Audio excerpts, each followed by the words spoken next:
Assalamualaikum warahmatullahi wabarakatuh. Selamat pagi dan salam sejahtera untuk kita semua. Kita awali dengan sebuah pantun ya. Makan kari jangan lupa pakai kuah duriannya. Bapak Ibu hadirin, rekan-rekan calon mahasiswa, gimana kabarnya? Semoga selalu dalam keadaan sehat walafiat. Kami ucapkan selamat datang dalam acara live streaming dengan tema Kenapa harus memilih Universitas Islam Negeri Sultan Syarif Kasim Riau pada hari ini, Rabu, tanggal 16 April 2025. Bersama saya, Fenty Suryani, yang akan memandu jalannya sesi diskusi 1 jam ke depan. Hadirin rekan calon mahasiswa, nggak terasa ya, sebentar lagi kamu akan memasuki jenjang pendidikan yang lebih tinggi. Kamu pasti sudah menentukan ingin masuk perguruan tinggi yang mana, benar kan? Justru masih bingung menentukan pilihan yang mana. Sebaiknya sebelum menentukan perguruan tinggi, kamu mencari tahu dulu seluk-beluk perguruan tinggi yang akan kamu pilih. Untuk itu, kamu yang tinggal di sekitar Riau atau yang tertarik kuliah di Riau, Universitas Islam Negeri Sultan Syarif Kasim Riau bisa kamu jadikan sebagai pilihan perguruan tinggi yang tepat. Ini semua akan dibahas oleh narasumber kita yang sangat luar biasa. Beliau sudah hadir di tengah-tengah kita pada pagi hari ini, yang terhormat Rektor Universitas Islam Negeri Sultan Syarif Kasim Riau, Bapak Profesor Dr. Haji Khairunas Rajab, MAG. Selamat pagi Pak, apa kabar Bapak? Alhamdulillah baik. Kemudian Bapak Rektor juga didampingi oleh Wakil Rektor 2, Bapak Profesor Dr. Haji Masud Zain, MPD. Selamat pagi Bapak. Selamat pagi. Kemudian yang berikutnya yang mendampingi Pak Rektor adalah Wakil Rektor 3, Bapak Profesor Dr. Edi Erwan, SPT MSc. Selamat pagi Prof. Selanjutnya ada 2 dekan yang ikut mendampingi Pak Rektor pada pagi hari ini. Yang pertama, Dekan Fakultas Pertanian dan Peternakan Universitas Islam Negeri Sultan Syarif Kasim Riau, yang terhormat Bapak Dr. Arsyadi Ali, SPT MAGR SC. Selamat pagi Pak. Apa kabar Pak Dekan pagi ini? Alhamdulillah sehat. Dan selanjutnya Dekan Usuluddin yang terhormat Bapak Dr. Haji Jamaluddin MUs. Selamat pagi Pak.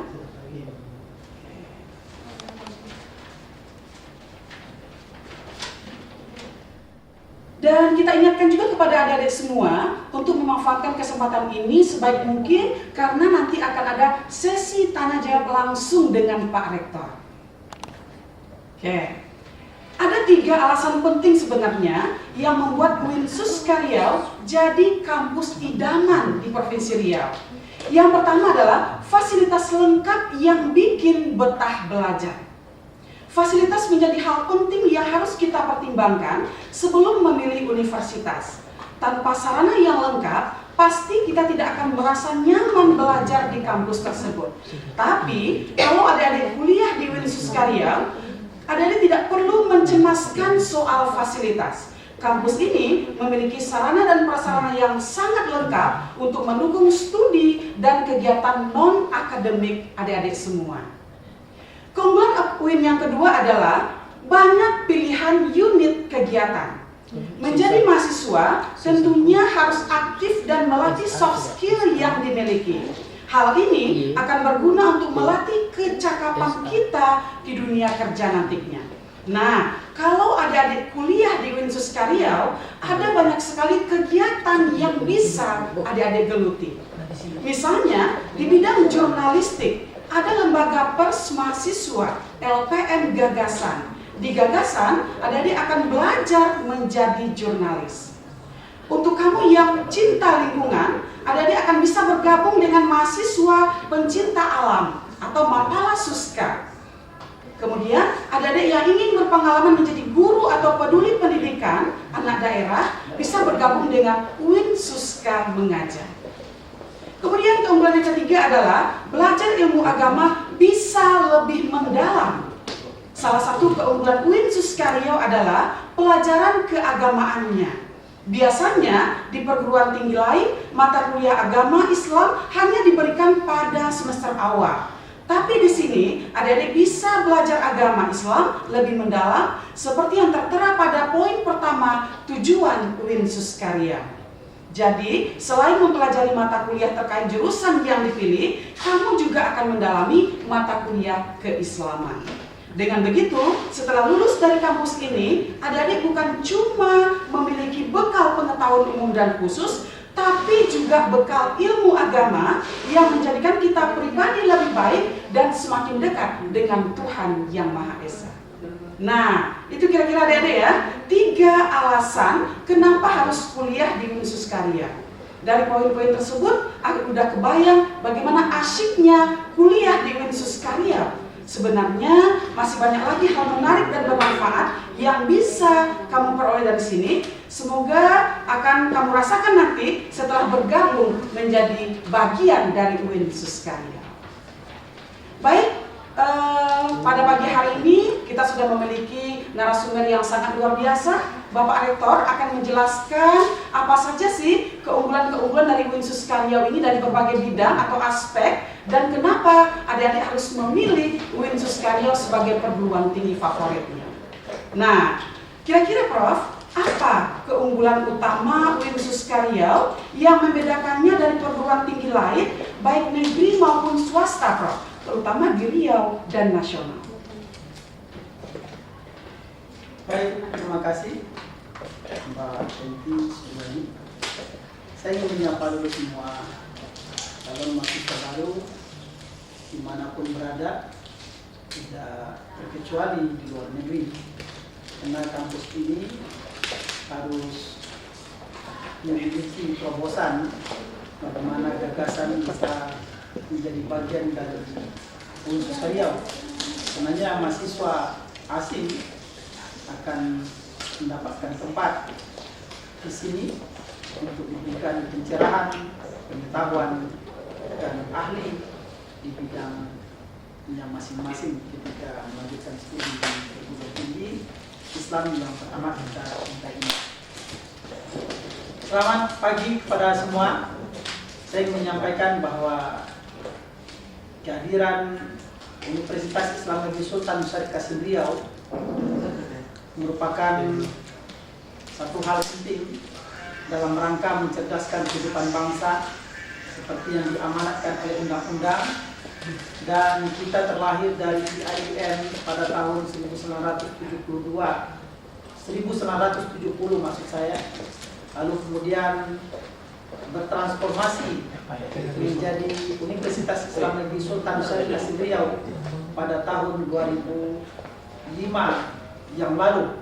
Dan kita tahu bahwa Universitas Islam Negeri Sultan Syarif Qasim Riau ini yang lebih dikenal dengan UIN Suskarya adalah sebuah universitas yang keunggulannya diakui oleh BAN PT. Karenanya tentu ketika belajar di UIN Suskarya, mahasiswa menjadi nyaman dengan semua yang lengkap pada universitas ini, seperti penjaminan mutu akademik, administrasi yang aplikatif, kemudian yang terpenting adalah kerjasama kita, kolaborasi kita dengan dunia luar berjalan dengan maksimal. Beberapa capaian yang luar biasa itulah kemudian menjadikan UIN Suskarya sebagai pilihan utama di Provinsi Riau, dan insya Allah akan diperhitungkan di tingkat nasional maupun internasional. Kita tahu bahwa pada tahun 2024 yang lalu kita dinobatkan sebagai 5 besar perguruan tinggi keagamaan Islam. Nah, tentu ini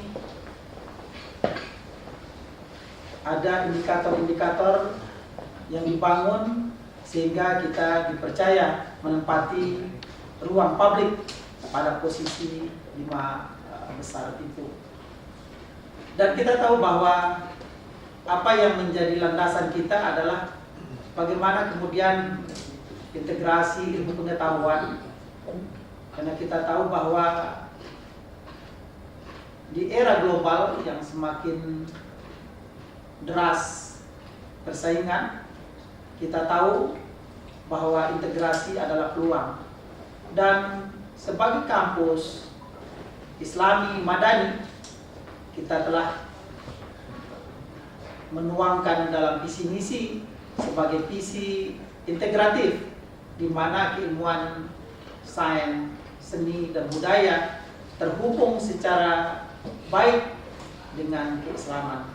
Karenanya karakter kita dahulukan, bagaimana adab menjadi bagian dari UIN Suskariau, lalu kemudian menimbulkan akhlakul karimah, dan ilmu pengetahuan mendukung ke arah bagaimana sarjana-sarjana lulusan UIN Suskariau diperhitungkan baik di dalam provinsi, di luar provinsi, dan bahkan di mancanegara. Dan itu terbukti bahwa kita semua sudah tersebar di berbagai daerah, dan seperti yang kita katakan sampai ke mancanegara.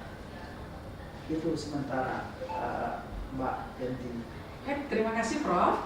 Adik-adik calon mahasiswa, tadi sudah dijawab oleh Pak Rektor ya, bagaimana keunggulan daripada UIN Suskariau. Nah tentunya adik-adik pengen lebih banyak informasi lagi nih Prof ya. Kira-kira UIN Suskariau ini Prof dikenal sebagai kampus yang memadukan ilmu keislaman dan ilmu modern. Nah, bagaimana kampus menjaga keseimbangan antara keduanya Prof dalam kurikulum dan kehidupan kampusnya? Ya, kita selama ini setiap paling tidak sekali 5 tahun melakukan review kurikulum, bagaimana menjamin maslahat kemodernan bisa menjadi titik terang dalam rangka mendapatkan satu konsekuensi logis bahwa kampus harus berdaya guna, di mana lulusan bisa secara aplikatif menerapkan ilmu pengetahuan yang dimiliki. Karenanya kurikulum yang tepat tentulah menjadi satu titik temu yang mungkin dapat melahirkan kesetaraan antara kehidupan duniawi dan ukhrawi pastinya. Karena bagaimanapun seperti yang kita katakan bahwa akhlakul karimah adalah satu karakter yang harus terbangun secara leluasa, secara baik di antara mahasiswa dan dosen serta tenaga kependidikan. Karenanya kita tahu hal ini penting, maka kurikulum harus sinergis, kurikulum harus aplikatif, kurikulum harus menjamin maslahat kebangsaan dan keindonesiaan, bahwa mencerdaskan kehidupan bangsa baik secara psikologis, secara spiritual, dan intelektual secara berkelindan pastinya. Baik Prof ya, itu artinya upaya-upaya internal dari kampus sendiri ya Prof ya, bagaimana mereka mampu menciptakan lulusan-lulusan nanti yang siap untuk dilepas di dunia kerja gitu ya Prof ya. Nah kemudian bagaimana Prof UIN Suska menjawab tantangan dunia kerja saat ini, terutama dalam membekali mahasiswa dengan soft skill dan kemampuan digital? Mahasiswa ini agen perubahan. Karena mereka ini adalah agen perubahan, maka kita tentu harus secara bersinergi menggabungkan pengetahuan umum dengan agama, di mana mereka berkarakter, mereka bisa bersosialisasi, mereka bisa hidup di tengah-tengah masyarakat sebagai masyarakat zon politikon pastinya. Dan ini tentu tidak mudah. Kita tahu bahwa bangsa Indonesia ini bangsa yang agamis, bangsa yang berbudaya. Karena bangsa yang berbudaya itu tentu terlahir dalam sebuah peradaban. Dan peradaban yang terukur, Riau kita sebagai negeri yang kita sebut sebagai negeri yang bertamadun Melayu kuat, maka sinergitas antara Islam dengan kemodernan menjamin untuk itu. Dan tentu mahasiswa bukan sekedar diberikan upaya-upaya untuk mewujudkan sebagai dalam rangka membentuk ya kapasitas building mereka, tapi juga memberikan pencerahan yang begitu dekat dengan dunia digital. Dan dunia digital ini tentu menjadi syarat makna dan banyak plus minusnya ketika kita tidak bisa berbarengan dengan karakter yang islami. Tentu digital akan menjadi persoalan yang dapat merugikan mahasiswa itu sendiri. Karenanya filter yang ada di sisi nilai-nilai keagamaan, nilai-nilai budaya harus tumbuh secara serentak. Kalau tidak, nanti kita khawatir mahasiswa telah tercederai oleh dunianya sendiri, lalu alpa dengan spiritual, alpa dengan moral, alpa dengan etika dan lain sebagainya. Karena kita hidup dalam norma keislaman, norma kemelayuan, dan yang paling penting adalah norma keindonesiaan yang bahwa kita adalah masyarakat yang berperadaban, bertamadun seperti yang kita katakan. Maka mereka harus diberikan upaya-upaya penanaman nilai-nilai psikospiritual, psikointelektual, dan kemudian psikoemosional pastinya. Ini yang paling penting saya pikir. Jadi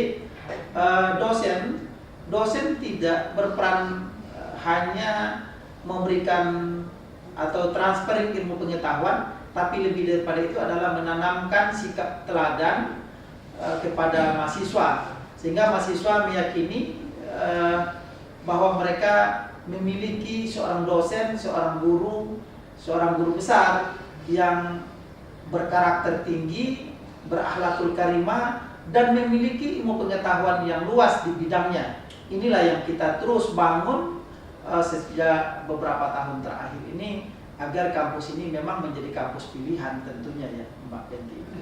Baik Prof ya, tadi Prof sudah menyinggung tentang dosennya atau tenaga pengajarnya ya Prof ya.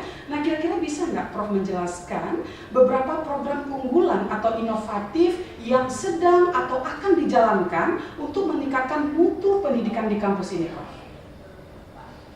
Ya seperti yang kita katakan tadi, kita telah melakukan kolaborasi baik nasional maupun internasional. Kita melakukan berbagai upaya kerjasama dengan pihak luar. Beberapa tahun ini kita konsen misalnya melakukan kerjasama dengan Fraunhofer IC. Kemudian kita melakukan kerjasama dengan beberapa perguruan tinggi, Al-Farabi University, Nazarbayev University di Kazakhstan, kemudian di Korea juga, di Jepang dengan Toho University. Nah ini menandakan bahwa apa yang kita lakukan ini mencoba mencari titik terang bahwa kampus kita ini mampu melakukan yang terbaik, di mana mahasiswa kemudian melakukan student mobility, mereka menemukan, mereka lalu mencerahkan. Kita tahu bahwa hari ini paling tidak 54% dari keterlibatan mahasiswa Fakultas Sains ya, dalam hal ini teknik elektro untuk membangun PLTS atap. Dan kemudian beberapa kali kita terlibat misalnya dalam proyek-proyek nasional, misalnya di Bali ya, pembangunan PLTS yang kita juga terlibat di situ, kemudian di Wonosari, Jawa Tengah kita juga terlibat di situ, dan beberapa kemudian yang memang Unsur Karya menunjukkan hal-hal yang terbaik dalam keilmuan. Di Fakultas Pertanian dan Peternakan misalnya, kita juga memiliki temuan-temuan yang telah dipatenkan, misalnya terkait dengan varietas nanas. Ya. Jadi kalau dulu kita makan nanas apa yang ada tersedia, sekarang kita menemukan bagaimana kemudian nanas ini menjadi manis, buahnya besar, dan itu ditemukan di Fakultas Pertanian dan Peternakan. Dan saya pikir inilah upaya kita memperkenalkan kepada dunia luar bahwa UIN Suskariau tumbuh dan berkembang lebih pesat, ya. Terbukti dengan capaian-capaian yang kita terus lakukan. Nah, ke depan kita ingin mengembangkan sayap ini kepada negara-negara tujuan yang belum kita sempat berkolaborasi, sempat bekerja sama. Sekalipun kalau untuk Asia Tenggara kita sudah ini beberapa perguruan tinggi di Malaysia, beberapa perguruan tinggi di Thailand dan Singapura kita sudah melakukan kerjasama, termasuk juga di Brunei. Dan kalau negara-negara di Timur Tengah, saya pikir tidak asing lagi karena memang basis kita keislaman yang lebih kuat. Tetapi kita coba integrasikan secara nyata bagaimana keilmuan setiap prodi itu tersambung sanadnya dengan nilai-nilai yang ada di dunia pengetahuan pastinya. Baik, Mbak. Terima kasih, Prof. Ya. Jadi adik-adik mahasiswa, adik-adik calon mahasiswa baru nih, Prof, ya.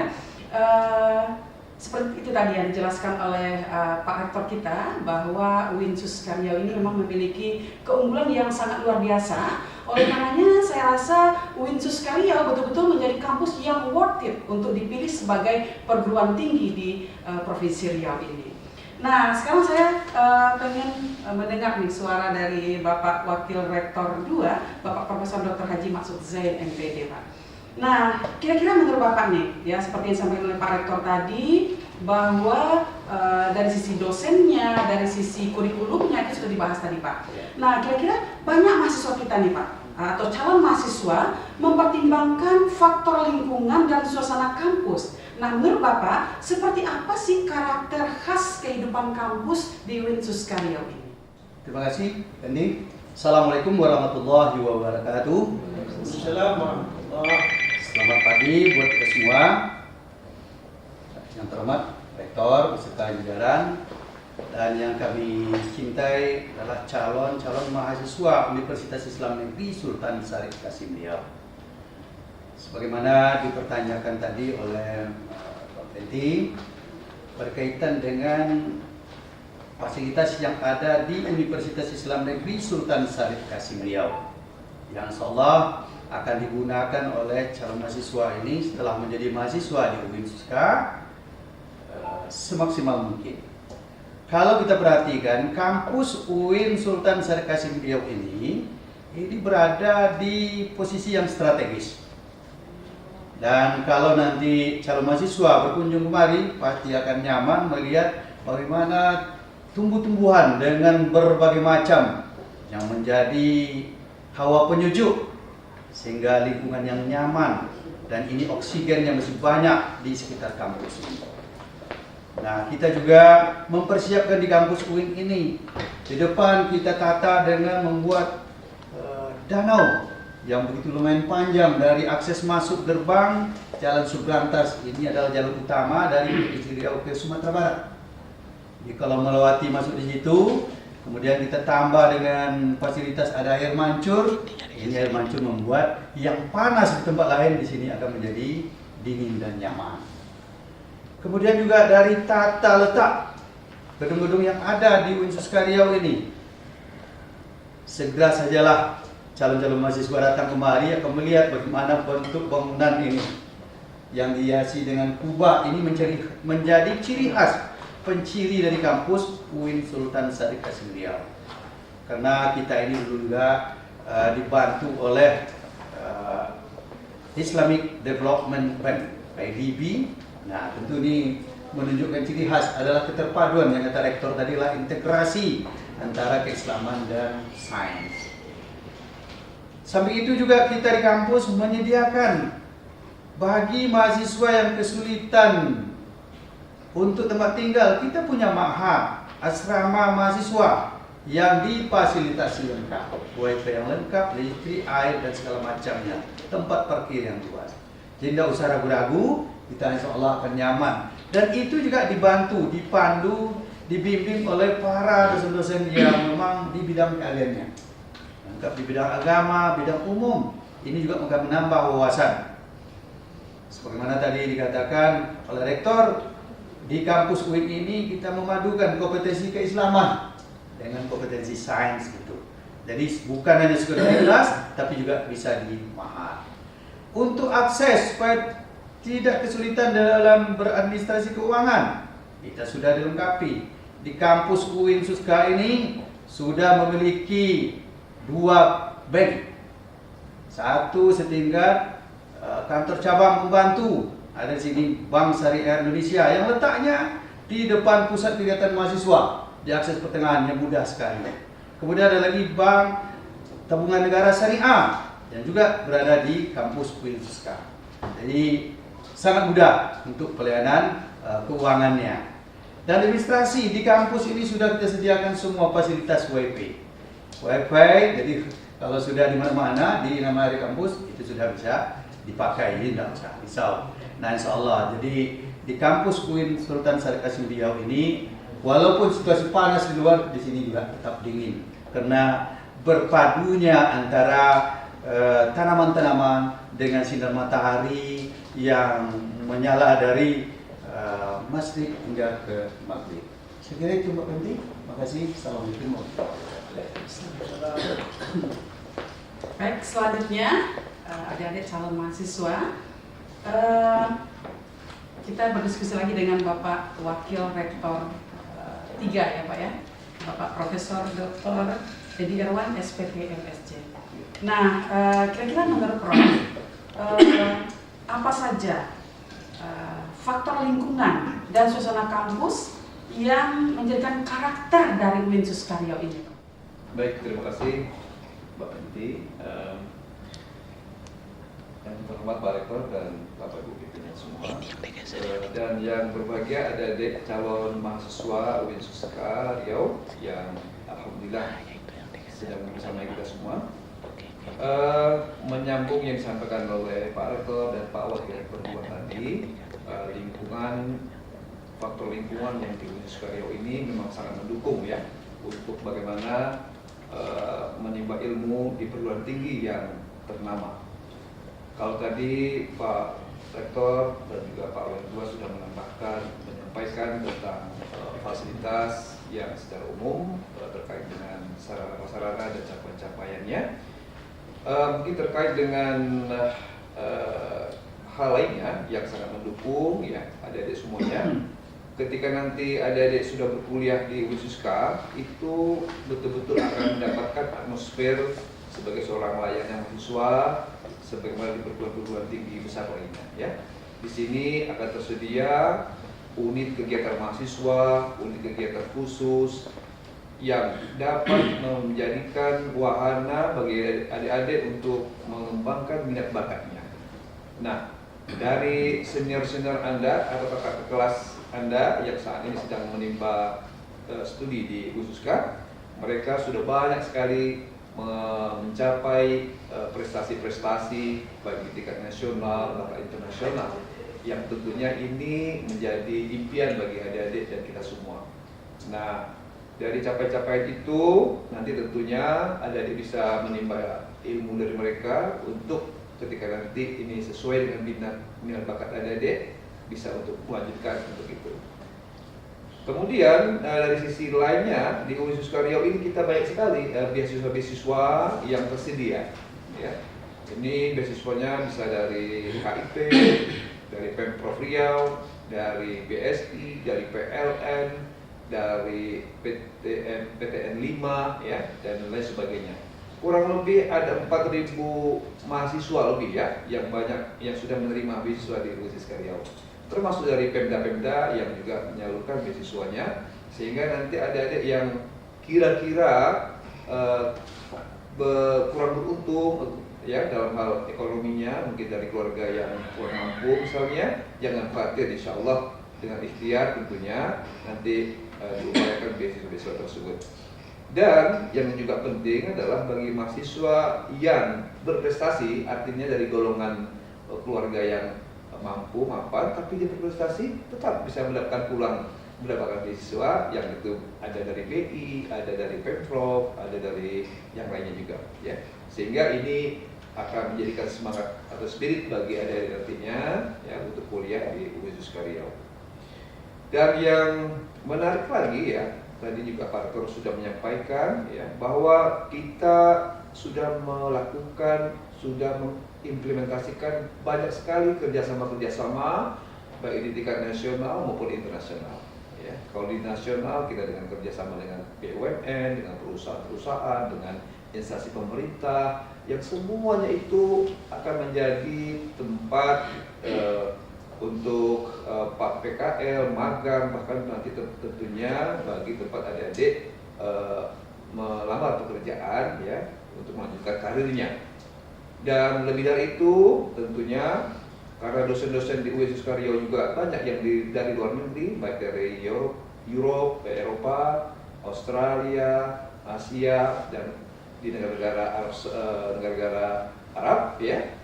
Insya Allah yang ingin nanti melanjutkan kuliah-kuliah di luar negeri juga sangat memungkinkan ya. Dan yang terakhir adik-adik sekalian ya, UIN Suska Riau juga sudah menerapkan adanya jaminan bahwa kita ada diberlakukan Dewan Kode Etik Mahasiswa yang di sini adalah menjamin bagaimana mahasiswa yang kuliah di UIN Suska Riau itu dapat dijaga, dapat dikendalikan dengan mengikuti aturan-aturan yang sudah ada, sehingga insya Allah para orang tua yang menitipkan kepada kami nanti tidak khawatir lagi, mereka akan dibina dengan baik di sini dan tentunya dikawal dengan regulasi yang ada. Terima kasih, begitu Mbak Benny. Terima kasih Prof. Adik-adik calon mahasiswa, kebetulan Prof adalah wakil rektor 3 ya, memang yang terkait dengan urusan mahasiswa ya Prof ya. Iya. Oke, baik, terima kasih Prof. Nah selanjutnya di tengah-tengah kita adik-adik juga hadir Dekan Fakultas Pertanian dan Peternakan ya, terkait dengan jurusan pertanian dan peternakan ini yang erat hubungannya dengan kewirausahaan ya.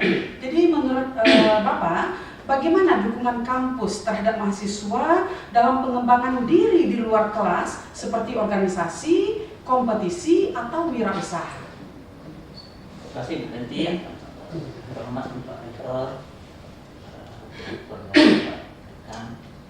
adik-adik mahasiswa, calon mahasiswa yang kami cintai ya. Tadi sudah sampaikan bahwa perguruan tinggi ini adalah mengintegrasikan ilmu agama dengan ilmu umum dan eksak ya. Ini kita rasakan di Fakultas Pertanian dan Peternakan. Jadi ada kurikulum yang tersembunyi ya. Jadi di dalam RPS itu kita masukkan itu integrasi Islam inti. Misalnya di pertanian ya. Ini kan selalu di pertanian itu membutuhkan air ya. Jadi mineral tanah itu bisa diserap oleh tanaman itu syaratnya harus ada. Air itu dari mana? Air itu sebenarnya dari hujan. Nah di Al-Quran itu diterangkan bagaimana proses dari jadinya hujan ya. Dan bagaimana penyerbukan tanaman. Jadi di setiap LPS itu nanti ada bagian-bagian yang kita integrasi dan dikabus. Begitu juga misalnya di peternakan ya. Nah 1400 tahun yang lalu Al-Quran sudah menuliskan bagaimana perkembangan embrio ya. Di Al-Quran itu sudah dituliskan. Jadi memang sumber ilmu Al-Quran ini dan memang datangnya dari Allah. Bagaimana Nabi Muhammad yang buta huruf tahu bagaimana perkembangan embrio ya. Nah ini juga kita selipkan itu di beberapa kurikulum kita. Dan mengenai pemeliharaan ternak juga. Jadi Nabi juga mengatakan bahwa ya ternak itu sebaiknya dipelihara, dikandangkan dan digembalakan. Dan menurut saya ini adalah suatu sistem yang sangat baik ya, karena kesejahteraan hewan juga terjamin di situ. Nah mengenai kewirausahaan mahasiswa tentu di program studi yang ada di Fakultas Pertanian dan Peternakan yang pertama ya, baik di pertanian, di peternakan maupun di gizi, itu kan ada mata kuliah kewirausahaan ya. Saya kira Mbak Betty juga mengajar mata kuliah itu ya. Selain itu mahasiswa juga kita ada magang ya, baik magang yang diwajibkan dan magang ini di industri ya. Kemudian ada magang mandiri. Nah ini menarik, magang mandiri biasanya mahasiswa ini di waktu-waktu libur atau mungkin mata kuliah tidak banyak lagi, mereka magang di industri. Dan biasanya kita rekomendasikan tentu yang kapasitas industrinya yang besar. Kemudian selain magang mandiri juga nanti ada MBKM. Nah, MBKM ini kita arahkan juga ke dunia industri.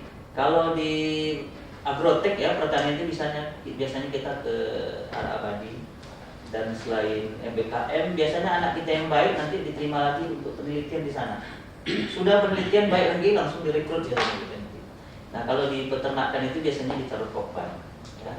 Nah, jadi nanti ada bagian-bagian baik itu di produksi maupun di pemasaran. Nah, itu dari segi magang.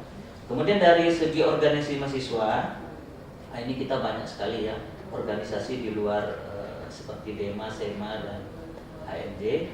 Ada lagi yang bergerak di bidang keilmuan, terutama ini misalnya di Green Agriculture Research ya. Kemudian ada juga Kompas ya.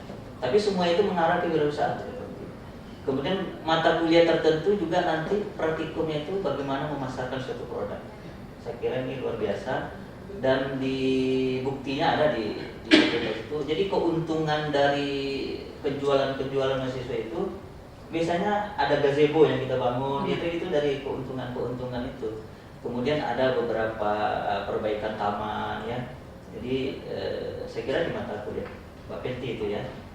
Jadi kalau untuk kewirausahaan memang yang aplikasi sekali ya. Nah, kemudian juga menggunakan aplikasi bagaimana pemasaran ya. Pemasaran memang guys, ini sudah diajarkan di mata kuliah, mungkin melalui aplikasi yang ada sekarang ya. Ini termasuk TikTok ya. TikTok ini kan ini pemasaran yang luar biasa. Dan yang paling penting adalah ini mengintegrasikan ilmu-ilmu agama dan ilmu-ilmu umum. Dan ini kita rasakan kalau orang mengatakan ada SDIT, Sekolah Dasar Islam Terpadu ya. Mungkin UIN ini adalah kalau di bidang umum itu adalah Universitas Islam Terpadu. Karena memang ada 16 SKS di bawah umum itu yang diajarkan yang tadi itu masuk akidah, akhlak, ya, sejarah Islam Asia Tenggara dan semua itu kita kolaborasikan di dalam RPS yang kurikulum yang ada yang hidden, ada yang memang kita munculkan kurikulum. Saya kira itu. Baik, terima kasih Pak Dekan, Bapak Dr. Ansor Kali SPT FSC yang sudah menjelaskan kepada adik-adik semua bagaimana bentuk-bentuk daripada aplikasi gitu Pak ya, kewirausahaan dalam kehidupan kampus tadi. Nah, kebetulan Pak Arswadi berasal dari fakultas yang bergerak di bidang eksakta gitu Pak ya. Nah, bagaimana kira-kira kalau fakultasnya non eksak ya? Jadi menurut Bapak Dekan Usuluddin, Bapak Dr. Haji Jamaluddin MS, bagaimana dukungan kampus terhadap mahasiswa dalam hal pengembangan diri di luar kelas seperti organisasi, kompetisi atau wirausaha? Silakan. Baik, terima kasih Mbak Penti. Iya. Mungkin sebagian masyarakat kita ketika disebut Fakultas Usuluddin yang terpikir mungkin bicara tentang agama, menyelenggarakan jenazah, khatib, baca doa. Usuluddin hari ini sangat berbeda dengan Usuluddin yang dulu. Hari ini Fakultas Usuluddin selain seluruh prodi unggul, Fakultas Usuluddin hari ini karena seluruh prodi unggul itu sudah mendapat apresiasi yang luar biasa dari pemerintah. Kemarin kami pernah secara kecil-kecilan melaksanakan riset terhadap mahasiswa kita yang sudah terjun ke tengah-tengah masyarakat. Dari 5 prodi umum termasuk Usuluddin, itu yang tidak ada menganggur itu justru Usuluddin. Jadi jangan katakan orang Usuluddin itu hanya mencetak ustaz, tidak. Apalagi sekarang kami sengaja mendatangkan owner Batik Kwansing untuk mengajar kewirausahaan di Fakultas Usuluddin.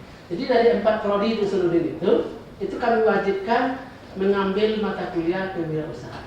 Jadi adik-adik itu kita ajarkan bagaimana cara membatik, bagaimana cara membuat branding dan segala macamnya. Itu luar biasa. Tahun ini Usuluddin setelah kami cek itu ada 84 orang mahasiswa kami yang lulus CPNS. Bahkan ada yang lulus dosen tetap PNS, bukan non PNS, tapi dosen tetap PNS. Ada yang di Tinggi, ada yang di Batu Sangkar. bahkan ada yang di Langsa. Ini kan luar biasa. Kalau dulu orang Usuluddin, kalau Usuluddin yang terpikir agama, sekarang tidak. Jadi kepada adik mahasiswa, calon-calon mahasiswa, Usuluddin hari ini jangan disamakan dengan persepsi Usuluddin sekian tahun yang lalu. Hari ini sudah sangat berbeda sekali. Kami turun ke masyarakat, kami temukan betapa banyaknya alumni Usuluddin yang bergelut di bidang kewirausahaan. Bahkan ada di daerah Kubang Raya, itu alumni kita yang membuka toko bangunan hasil gemblengan dari kewirausahaan yang kita adakan di fakultas. Itu mungkin sekilas bagaimana Usuluddin hari ini. Maka calon-calon adik mahasiswa, kami himbau ya untuk berpikir secara sungguh-sungguh melihat Usuluddin hari ini adalah Usuluddin yang menjanjikan sekali. Akreditasinya unggul semua. Kemudian itu juga ada, kita punya kelas yang disebut dengan kelas bilingual. Ini bahasa pengantarnya Mbak Berti itu Inggris dan Arab. Ini satu-satunya di UIN kita hanya Usuluddin yang punya bahasa pengantar. Assalamualaikum warahmatullahi wabarakatuh. Baik, jadi saya ingin mengambil kesempatan ini untuk memberitahu masyarakat umum bahwa Usuluddin itu fakultas yang sangat umum. Hari ini kita punya 42 dosen. Dari 42 dosen itu 6 orang guru besar, kemudian 38 orang dokter. Jadi Usuluddin tinggal 4 dosen yang belum dokter. 38 sudah dokter. Bahkan ada 6 antaranya yang bergelar profesor. Ini kan mencerminkan bagaimana seriusnya kampus, terutama Pak Rektor, membina, membangun fakultas Usuluddin ke depan yang saya sebut tadi bahwa Usuluddin berbeda hari ini dengan yang kemarin. Mbak Penti, tahun ini kami punya target minimal 1 kelas itu mahasiswa asing. Sampai hari ini kami sudah menerima 15 calon mahasiswa asing dari Kedah. Kami hari ini menjalin kerjasama dengan alumni Fakultas Usuluddin yang ada di Malaysia. Mereka lah yang mencari mahasiswa, yang mempromosikan Fakultas Usuluddin di Malaysia. Jadi hari ini untuk calon mahasiswa baru yang sudah fix masuk ke Usuluddin itu ada 15 dari Kedah. Ini kan menandakan bahwa Usuluddin bukan lagi bicara tentang lokal, tapi sudah masuk ke dunia internasional. Dan wajar kami punya kelas yang disebut dengan kelas internasional, bahasa pengantarnya Arab dan Inggris. Mungkin itu, terima kasih. Terima kasih Pak Dekan ya, luar biasa ya Pak Dekan ya. Jadi kita simpulkan baik itu dari jurusan eksakta maupun non eksakta, UIN Suskaryau ini betul-betul menginginkan lulusan yang mampu menciptakan lapangan pekerjaan sendiri atau job creator, bukan hanya job seeker ya. Tapi kalau job seeker plus job creator itu sangat luar biasa. Oke. Baik, terima kasih Pak Dekan. Selanjutnya kita kembali ke Pak Rektor nih ya. Seiring dengan perkembangan zaman Prof ya, apa kira-kira visi dari Pak Rektor untuk membawa UIN Suskaryau ini 5 atau 10 tahun ke depan? Ya, UIN Suskaryau ini saya selalu sampaikan di mana-mana bahwa setiap sivitas akademika, tenaga kependidikan, atau siapapun yang menjadi warga kampus, termasuk alumni di dalamnya dan orang tua, wali mahasiswa, kita sampaikan agar berpikir 10, 20, 30, 40, 50 tahun ke depan sebagai rosan pikir. Bagaimana mereka memandang masa depan itu sebagai sesuatu yang produktif. Bagaimana membangun jiwa raga untuk kemajuan dalam rangka mengembangkan ilmu pengetahuan dan sebagainya. Karenanya UIN Suskaryau itu secara integratif misalnya bahwa kampus ini adalah kampus Islami Madani, kampus Islam yang terintegrasi antara Islam dengan sains, Islam dengan seni, kemudian Islam dengan budaya, termasuk di dalamnya psikologi, tadi ada prodi pertanian peternakan, ada di Fakultas Sains itu ada beberapa prodi yang ini matematika, kemudian teknik elektro, teknik informatika, sistem informatika, teknik industri, kemudian di Tarbiyah kita punya 5 prodi, dan di Tarbiyah ada 15 prodi, kemudian di pasca sarjana ada 2 prodi doktor, kemudian ada 7 program magister, kemudian di fakultas juga ada di psikologi ada magister sains psikologi, dan di fakultas tarbiyah juga ada magister PGMI ya. Yang ini dalam hal bagaimana kemudian semua elemen yang ada di kampus ini berpikir maju ke depan dengan cara memperkuat sistem berpikir di mana tumbuh kembang hidup. Kalau intelektual saya pikir semua orang sudah punya ya, intelektual. Siapapun yang sudah masuk ke perguruan tinggi, mereka sudah terjamin di sisi kecerdasan intelektualnya.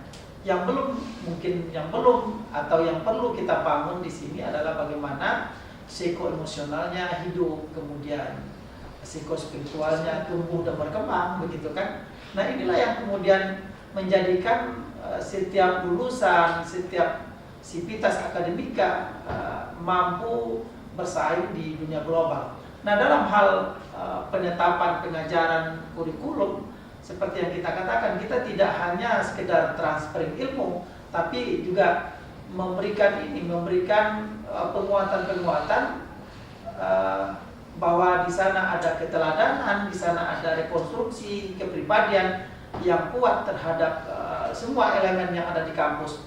Nah, bagaimana kita mendekatkan misalnya keilmuan sains ya. Tadi disampaikan oleh Pak Dr. Arsadi selaku dekan, kemudian ada Pak Dr. Jamaluddin. Jadi sekarang ini bahwa Islam itu adalah agama yang holistik, bahwa Islam itu adalah agama yang kafah, ternyata semua terurai secara baik. Tinggal kita dekatkan pemaknaannya, kita dekatkan integrasinya, bahwa semua yang ada yang terlahir ke permukaan bumi ini dapat memperkuat nilai-nilai itu melalui kata kunci Islam. Nah, Islam yang integratif itu adalah ketika misalnya, ini kita tahu nih, Gubernur Riau hari ini, Haji Abdul Wahid, adalah alumni kita dari PAI. Kenapa bisa jadi gubernur? Karena mereka juga terasah terkoneksi dengan keilmuan politik ya, sebagai praktisi dan lain sebagainya. Kemudian kita juga lihat Bupati Lingga bisa jadi bupati. Kemudian ada Bupati Indragiri Hulu yang juga menjadi bupati dan alumni kita. Dan ada juga yang wakil Bupati Kampar yang juga mereka mendapatkan integrasi keilmuan secara tepat guna. Artinya apa? Bahwa Islam sebagai kampus yang menjadi basis dari UIN ini memberikan warna bahwa setiap kehidupan, setiap langkah diwarnai oleh nilai-nilai. Nilai-nilai itu yang kemudian tumbuh kembang menjadi bagian dari kita semua. Nah, kampus UIN Suskaria ini mencoba menerjemahkan secara tepat bagaimana merekonstruksi pemikiran menjadi lebih permanen dan kemudian berkemajuan dengan upaya-upaya seperti yang kita sampaikan tadi. Kita tahu bahwa bagaimana misalnya seorang dosen yang ahli di bidang agama kemudian kita sandingkan dengan dosen dalam mata kuliah yang sama yang punya keahlian di bidang pengetahuan lain. Katakanlah misalnya tadi di bidang pertanian misalnya, kita duetkan mereka lalu menyampaikan secara terbuka di depan mahasiswa mahasiswa bahkan akhirnya lebih paham daripada dosen terkait dengan integrasi itu, karena dosennya sambil belajar juga dengan dosen yang tadi bukan keahliannya, saling memberi, saling menerima, ini memperkuat. Karena saya selalu sampaikan bagaimana dosen yang menjadi tim teaching itu harus masuk secara serentak. Karena kita ingin tahu bahwa setiap keilmuan itu harus menyatu padan dengan dosen yang tidak punya ilmu dengan apa yang disampaikan oleh dosen yang berbeda. Ini kita lakukan bagaimana memperkuat kurikulum itu sedemikian rupa dengan cara-cara yang sistemik sepertinya. Nah, kita di kampus ini kita tahu bahwa sekali lagi kita katakan bahwa basis keislaman itu kuat, maka kita coba bagaimana misalnya Rasulullah yang mengajarkan bagaimana sebagai pedagang yang jujur, kemudian menjadi pengembala kambing yang sukses dalam ternak, kan begitu ya. Nah, ini juga upaya-upaya kita integrasikan. Nah, di sisi lain psikologi misalnya, psikologi sendiri yang bercerita tentang bagaimana kejiwaan, bagaimana kita memahami, bagaimana kita membentuk kepribadian. Nah, Rasulullah mengajarkan bagaimana beliau sebagai sosok ideal, sosok teladan yang luar biasa, di mana bisa memberikan shock terapi dalam kemudian memulihkan orang yang mengalami gangguan gitu ya, gangguan pemikiran, gangguan apa dan lain sebagainya yang bisa diselesaikan secara baik begitu. Nah, kita tahu itu misalnya ada Sa'labah yang begitu mohon didoakan agar pertumbuhan ekonomi seperti apa. Tapi kemudian Islam mengajarkan bagaimana kemudian ketika kita ini sudah bertindak dari tadi mustahid menjadi musaki begitu. Ini kena koneksi sistem ekonomi Islam dengan sistem ekonomi Barat ya, saya katakan bukan modern, karena Islam itu agama modern. Saya selalu sampaikan di mana-mana bahwa kalau ada yang menyampaikan Islam klasik, saya pikir ini pemikiran yang keliru. Tapi Islam itu agama modern. Jadi apapun yang ada di hari ini sudah termaktub di dalam Islam. Nah, Islam tinggal kita kembangkan, bagaimana kita integrasikan dengan ilmu-ilmu lain. Nah, ini sangat mudah. Kita cerita tentang alam semesta. Dalam Al-Quran diceritakan bagaimana sinyal-sinyal pengetahuan, bagaimana penciptaan langit dan bumi, bagaimana kemudian bumi beredar dengan porosnya sendiri gitu. Ini juga terukur begitu ya. Nah, tadi diceritakan kalau tadi ada misalnya di mana air, di mana tanah, kemudian melahirkan suatu humus yang bisa menjadi pupuk dan lain sebagainya, yang bisa menyuburkan tanaman, itu juga diceritakan di dalam Islam gitu, dalam Al-Quran. Nah, kalau Pak Kota Susuruddin tadinya cerita tentang sebuah hadis, nah kalau diintegrasikan dengan orang sains misalnya, atau katakanlah tadi dari dosen peternakan di bidang ini misalnya, di bidang ternak gitu ya, bagaimana cara berternak dengan baik gitu. Kemudian dihubungkan antara hadis dengan ini, dengan ilmu peternakan, dia nyambung, terkoneksi dengan baik gitu. Kenapa? Karena Islam itu membuka sinyal, membuka kode-kode pengetahuan, tinggal kita buktikan bagaimana kita mengintegrasikan dengan baik. Nah, akhirnya mendahulukan adab daripada ilmu pengetahuan itu terwujud secara nyata. Ini yang paling penting. Kenapa kita selalu sampaikan bagaimana kemudian orang yang lulusan UIN Suskaryau, dia orang yang beradab, orang yang berakhlak dengan keilmuannya. Jadi kita bukan hanya membuat muslimisasi, tapi juga kita menciptakan bagaimana islamisasi menjadi bagian yang tidak terelakkan dari kampus UIN Suskaryau ini. Inilah yang menjadi harapan kita semua itu, Pak. Terima kasih Pak Rektor. Intinya adalah bagaimana UIN Suskaryau ini mampu memadupadankan ya Pak ya, antara intellectual capital, kemudian spiritual capital dan emotional capitalnya. Ya. Terakhir nih Prof ya, Apa pesan Prof kepada calon-calon mahasiswa yang sedang bingung memilih kampus? Kenapa mereka harus menjadikan UIN Suskaryau sebagai pilihan? Silakan Pak. Mahasiswa atau calon mahasiswa tidak perlu bingung, saya pikir. Kenapa? Karena UIN Suskaryau itu memiliki visi yang jelas, terang, kemudian SDM-nya handal. Kita dalam 3 tahun terakhir misalnya melahirkan guru besar sudah 21 orang, itu luar biasa ya. Kemudian lulusan doktor kita dari UIN Suskaryau itu lulusan doktor sudah melebihi 200 orang. Dan kemudian tadi seperti di Usuludin saja, dari 44 orang, 34 yang master, selebihnya sudah doktor dan profesor. Ini menandakan bahwa pilihan Anda di UIN Suskaryau harus ditetapkan hati dan dikokohkan. Mahasiswa yang ada harus berkomitmen untuk memberikan informasi terbaik kepada masyarakat luas, bahwa kampus kita tengah menjadi perhatian umat, bahwa ini adalah pilihan. Kenapa pilihan?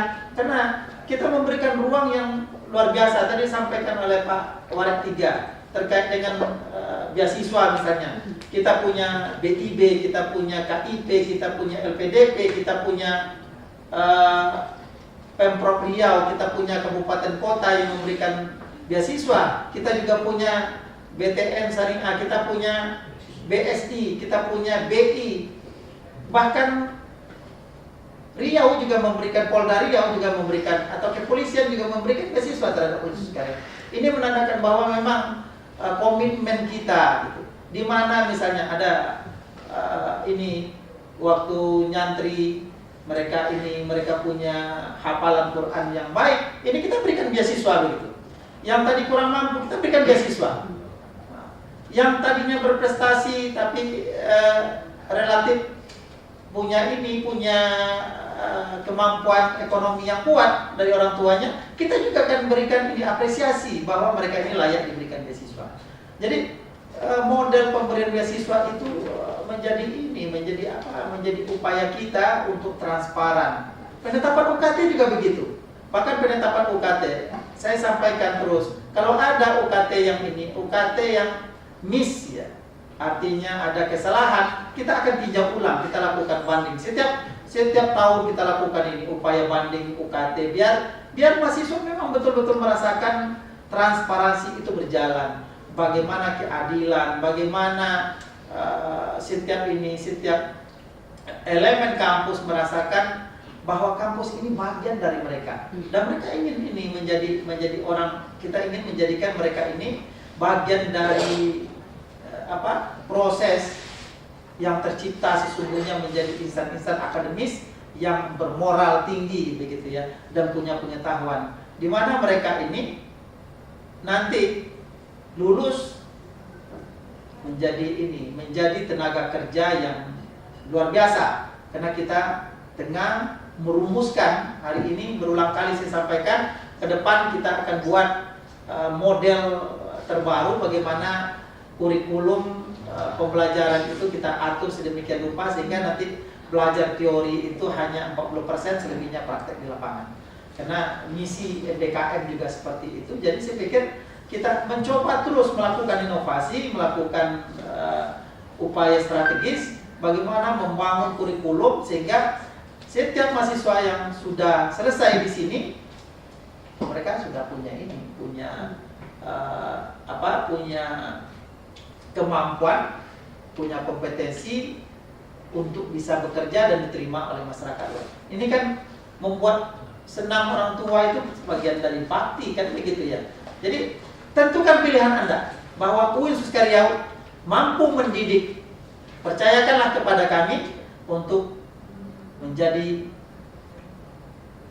menjadikan anak bangsa bermoral tinggi, berakhlakul karimah, dan memiliki pengetahuan yang aplikatif.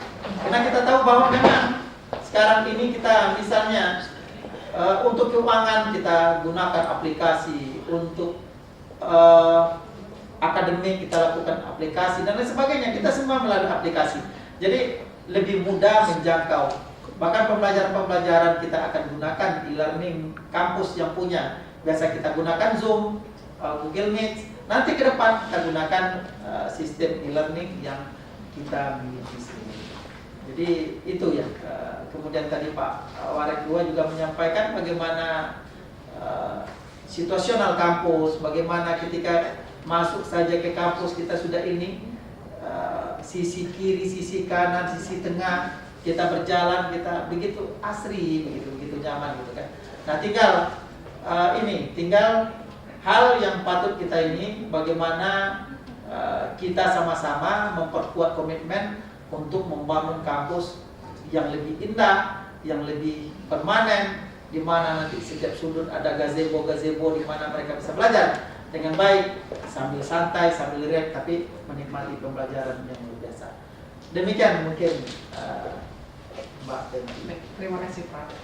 Baik Bapak Ibu, adik-adik calon mahasiswa, sudah kita dengarkan tadi penjelasan dari Pak Rektor, kemudian Pak Wakil Rektor 2, Wakil Rektor 3, Dekan Fakultas Pertanian dan Peternakan, Dekan Besuldit. Tentunya adik-adik tidak ragu lagi ya untuk menjadikan Uinsus Karyau sebagai kampus idaman yang dijadikan sebagai tempat kalian nanti menimba ilmu, gitu ya. Kalau tadi di awal saya mulai dengan pantun, di akhir saya juga dengan pantun ya. Bila ada adik-adik atau saudara yang hendak, bila ada bidara yang hendak dipilah maksudnya, gemburkan tanahnya, ambil sederet saja. Bila ada saudara yang hendak kuliah, anjurkan mereka memilih Uinsuska saja. Ya, adik-adik calon-calon mahasiswa, kami harapkan adik-adik tidak ragu lagi untuk memilih Uinsus Karyau sebagai tempat menimba ilmu ke depannya, karena menurut Pak Rektor tadi selalu memprogres ulang atau membuat model-model terbaru tentang kurikulum pembelajarannya. Kemudian tentunya bagaimana tadi Pak Rektor menjelaskan tentang segmentasi, kemudian targeting dan positioningnya sebagai strategi marketing dari Uinsus Karyau ini. Ya, mudah-mudahan adik-adik langsung jatuh hati kepada Uinsus Karyau dan betul-betul memilih Uinsus Karyau sebagai kampus idaman, dan mudah-mudahan nanti kita bisa bergabung di sini untuk bekerja sama untuk menggiatkan kembali kampus Uinsus Karyau ini. Nah, bagaimana Pak Rektor? Cukup sampai di sini Pak? Ada lagi yang bertambahnya Pak? Kira-kira? Kalau ada ini pertanyaan dari apa? Iya. Teman-teman yang tengah online. Oke. Silakan. Ada mahasiswa atau Bapak Ibu mungkin ya sebagai orang tua, Pak Rektor membuka sesi diskusi. Belum ada? Oke, ya mudah-mudahan mereka sudah memahaminya dengan baik ya, karena Pak Rektor dengan jajaran pimpinannya sangat lugas dan jelas sekali menyampaikan tadi inti-inti daripada program-program keunggulan dan apa sih ketertarikan daripada Uinsus Karyau ini sendiri ya. Baik, kalau begitu kita cukupkan sampai di sini live streamingnya. Mudah-mudahan bisa memberikan manfaat kepada adik-adik semua. Saya selaku moderator mohon undur diri. Wabillahi taufiq wal hidayah, waridho wal inayah. Wassalamualaikum warahmatullahi wabarakatuh. Waalaikumsalam warahmatullahi wabarakatuh.